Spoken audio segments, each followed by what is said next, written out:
ব্যস্ত জীবন, ব্যস্ত সময়, হাজার কিছুর মাঝেও করতে হবে নারীকে সংসারের কাজ।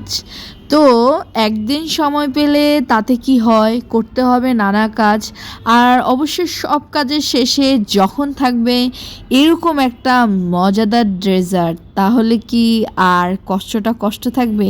তার উপরে যদি থাকে ওয়েদারটা সুন্দর শীতল হয়ে যায়, মর্নিং থেকে গরম, আর দুপুরে যখন আপনি খাবার খেতে বসবেন আর ওয়েদারটা হয়ে যাবে একদম শীতল, অন্ধকার ছেয়ে আসবে, কেমন হবে রোমান্টিক, তাই না? তাহলে চলেন আজকে স্টার্ট করা যাক, লেটস গো। আসসালামু আলাইকুম, সবাইকে সাথে রেকর্ড হবে রেফ্রিজারেটর। সো প্রচণ্ড গরম পড়েছে, সো গরুর মাংস খেতে খেতে টায়ার্ড, সেই জন্য আমি এখানে মুরগির মাংস নিয়ে নিয়েছি।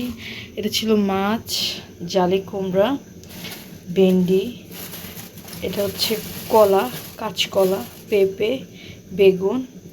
আর এখানে আমি কি বসিয়ে দিয়েছি, এটা হচ্ছে বরবটি, সিম আর আলু ভাজি।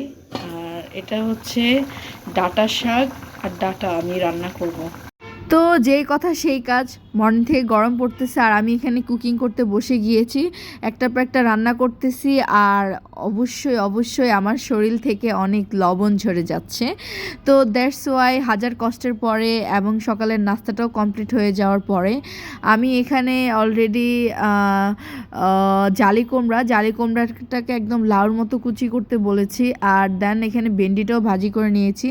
ভেন্ডি 1 কেজি অনেক বেশি আমার জন্য হয়ে গিয়েছে, সমস্যা নাই, এমনি এমনি খেয়ে ফেলা যাবে।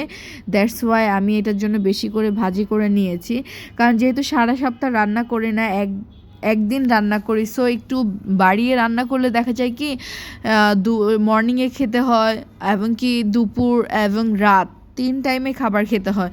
সো 3 টাইমে খাবার কিন্তু কম না, তাই না? একটা যখন কেউ রান্না করে 3 টাইমে রান্না করলে আসলে কতটা হার্ড ওয়ার্কিং হয়। সো আমি সেটা একবার করে মানে পুরো সপ্তাহ খাই।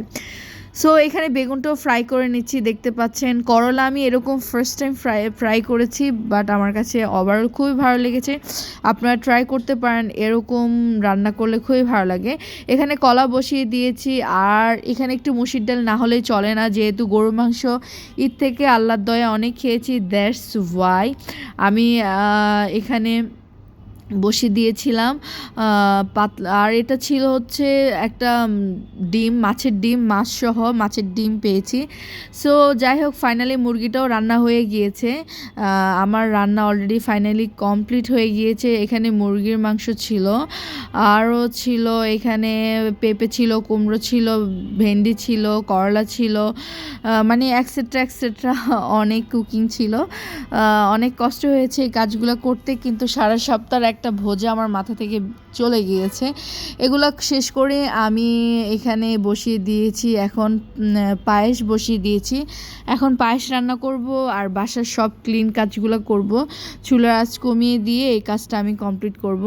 তো যাই হোক, ভাত আর পায়েস হয়ে যাওয়ার পরে আমি একদম ফ্রেশ হয়ে যাওয়ার পরে এখন ক্যামেরা অন করলাম আর দুপুরে লাঞ্চ করব ফাইনালি। আর বাহিরে এত সুন্দর একটা মেঘলা আকাশ হয়ে গিয়েছে, মানে মনটা খুশিতে ভরে গেছে, আল্লাহকে অনেক শুকরিয়া জানাই।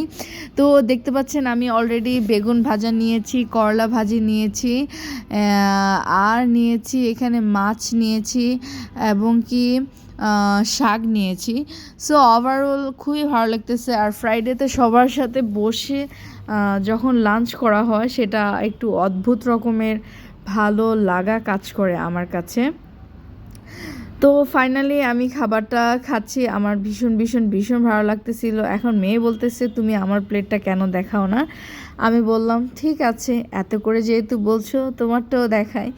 দেন তারপর আমি এখানে নিয়ে নিয়েছি মুরগির মাংস। মুরগির পিসগুলোকে আমি দোকানদারকে বলেছি আমাকে একটু ছোট ছোট স্লাইস করে দিবেন, যাতে মানে আমার রান্না করতেও সুবিধা হয়, খেতেও সুবিধা হয়, ওভারঅল সব দিক দিয়ে। সো যেহেতু একটু স্পাইসি করে রান্না করে নিয়েছি, তারপর একটু কাঁচামরিচ পেঁয়াজ সাথে নিলে কিন্তু খেতে মন্দ হয় না, খুব বেশি ভালো হয়। দ্যাটস ওয়াই আমি এটার সাথে অ্যাড করে নিয়েছি কাঁচামরিচ আর পেঁয়াজ, আর আমার খেতে আসলে খুব ভালো লাগতেছিল। সো গরু মাংস খেতে খেতে যারা বোরিং হয়ে যায় তাদের জন্য আসলে এই মুরগির মাংস আর পাতলা ডাল জাস্ট ওয়াও লাগে, এটা অনেক মানে সবারই খুব বেশি পছন্দ। সো যাই হোক, আলহামদুলিল্লাহ দুপুরে খাওয়া দাওয়া আমরা কমপ্লিট করে ফেললাম। দেন চলে গেলাম ডেজার্টে। এত সুন্দর পায়েস হয়েছে, আর আমি পায়েসটা অবশ্যই গুড়ের পায়েস রান্না করেছি। পায়েস রান্না করলে, গুড়ের পায়েস রান্না করলে এটার স্বাদ অনেক অনেক অনেক অনেক বেশি ভালো হয়, তাই না? তো এগুলো খাওয়া দাওয়া করে বিকেলে আবার মায়ের পাশে গিয়েছিলাম, মা নেহারি এবং পরোটা দিয়েছে, সব খেয়েছি। তো কেমন লাগছে জানান প্লিজ, লাইক কমেন্ট শেয়ার, আল্লাহ হাফেজ এন্ড বাই বাই।